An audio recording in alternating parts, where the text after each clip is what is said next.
गरुड़वाच एकादश दिनस्यापि विधिं ब्रूहि सुरेश्वर वृषोत्सर्ग विधानम च वद मे जगदीश्वर। गरुड़ जी ने कहा, हे सुरेश्वर, 11वें दिन के कृत्य विधि विधान के बताइए। हे भगवान, 11वें दिन पुत्र को अपने पिता का कर्म कैसे करना चाहिए। हे जगदीश्वर, विश्वोत्सर्ग की भी विधि बताइएगा। श्री भगवान वाच एकादशे हनि गंतव्यम प्रातरेव जलाशये और देहे क्रिया सर्वा करणीया प्रयत्नतः निमंत्रण इद ब्राह्मणास्य वेदशास्त्र परायणान् प्रार्थयेत प्रेत मुक्ति च नमस्कृत्य कृतांजलि। भगवान ने कहा कि 11वें दिन प्रातः काल ही जल में स्नान करके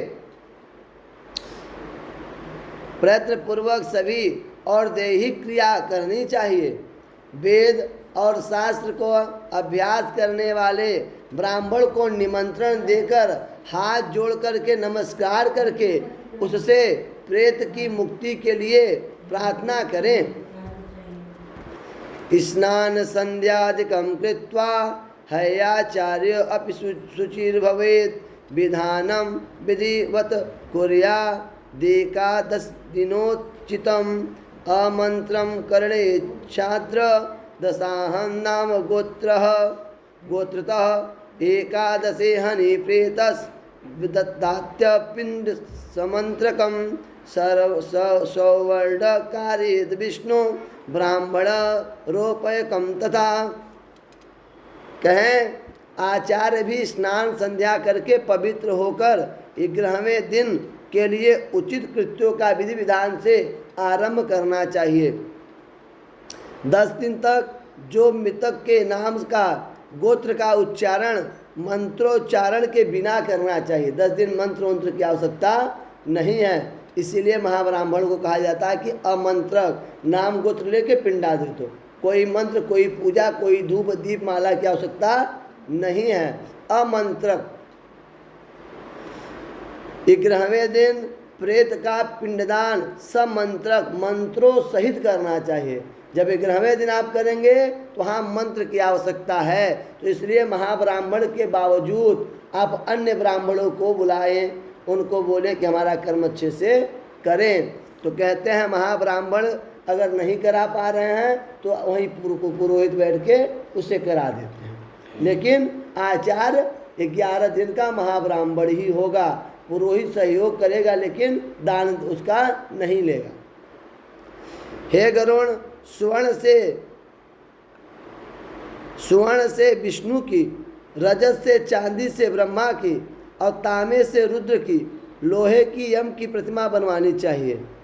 पश्चिम में गंगा जल से परिपुत्र विष्णु कलश स्थापित करके उसके ऊपर पीत वस्त्र से वेष्टित विष्णु की प्रतिमा रखनी चाहिए।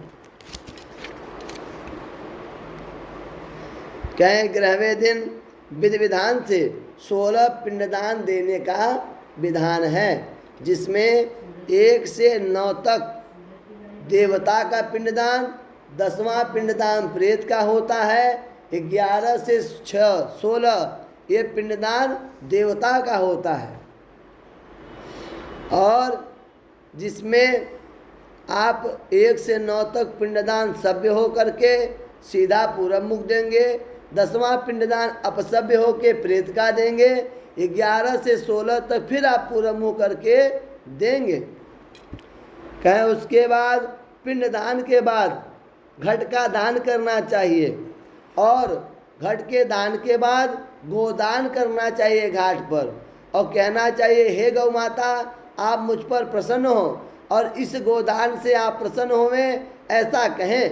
प्रेत के द्वारा उपयुक्त आभूषण, जो प्रेत मतलब जो मरा है वो जैसे रहन सहन में रहता है उस हिसाब का सामग्री दान करने का विधान है। जैसा वो स्वर्ण चांदी पहने उसे स्वर्ण चांदी दीजिए, वो जैसा कपड़ा लत्ता पहने वैसा कपड़ा आदि चीज़ देना चाहिए। जिस हिसाब से वो खान पान पसंद करता है वैसी सामग्री दान करिए।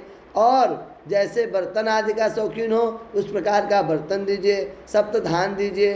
प्रेत को प्रिय लगने वाली, उस व्यक्ति को जितनी चीज़ें प्रिय थीं वो सारी चीज़ें उनको दान में देनी चाहिए। कहें वस्तु दीजिए, तिल्य आदि अष्टदान अंतकाल में न किया हो तो सैया के समीप रख के अष्टदान भी करना चाहिए। ब्राह्मणों के चरण को, महाब्राह्मण के चरण को धो करके उन्हें वस्त्र देकर उनकी पूजा करनी चाहिए। पूजा करने के बाद उन्हें लड्डू, मालपुआ, दूध आदि का पकवान उन्हें प्रदान करना चाहिए। दूध से बना कोई चीज़ खिलाना चाहिए। तब पुत्र सैया के ऊपर स्वर्णमयी प्रतिमा स्थापित कर उसकी पूजन करके यथाविधिक मृतक सैया दान करें।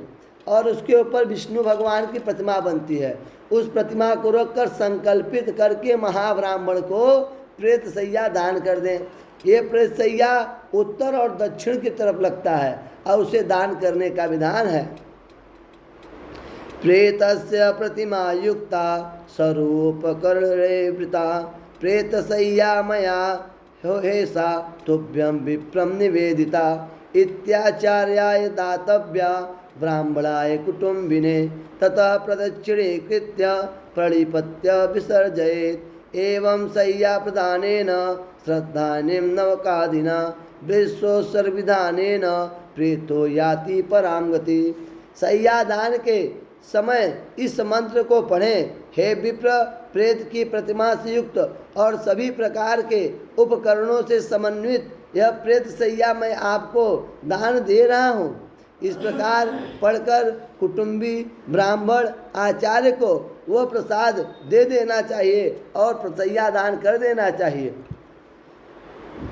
इसके बाद प्रदक्षिणा और प्रणाम करके विसर्जन करना चाहिए। सैया दान के बाद प्रणाम हाथ जोड़ करके उस सैया का एक परिक्रमा करना चाहिए। इस प्रकार सैयादान, नवक याद श्राद्ध और विश्वोत्सर्ग विधान करने से प्रेत परम गति को प्राप्त होता है।